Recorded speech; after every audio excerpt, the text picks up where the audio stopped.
గుంటూరు జిల్లా యామరులో టీడీపీ మూకలు రెచ్చిపోయాయి. వైఎస్ఆర్సీపీ ఫ్లెక్సీలను ధ్వంసం చేసి వీరంగం సృష్టించారు.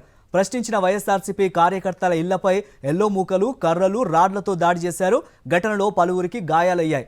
టీడీపీ మూకల అరాచకంపై పోలీసులు విచారణ చేపట్టకుండా తమను స్టేషన్కి పిలిపించి బెదిరించారని వైఎస్ఆర్సీపీ కార్యకర్తలు మండిపడుతున్నారు. శాంతి భద్రతలను కాపాడాల్సిన పోలీసులు ఏకపక్షంగా వ్యవహరిస్తూ టీడీపీ నేతలకు కొమ్ము కాస్తున్నారని ఆగ్రహం వ్యక్తం చేశారు.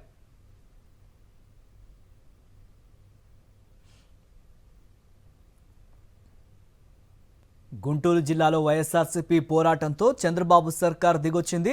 మావిళ్లపల్లిలో సీజ్ చేసిన రైతుల గోడౌన్ను అధికారులు తెరిచారు. మావిళ్లపల్లి రైతులకు వైఎస్ఆర్సీపీ నేతలు అండగా నిలిచారు. ఎమ్మెల్యే ధూళిపాళ్ల ప్రోద్బలంతో గోడౌన్ సీజ్ చేశారు అధికారులు. దీనిపై వైఎస్ఆర్సీపీ పోరాటం చేసింది. దాడులు చేసిన వైఎస్ఆర్సీపీ నేతలు, రైతులు వెనక్కి తగ్గలేదు. గోడౌన్ మొక్కజొన్న రైతులదేనని అధికారులు తేల్చారు.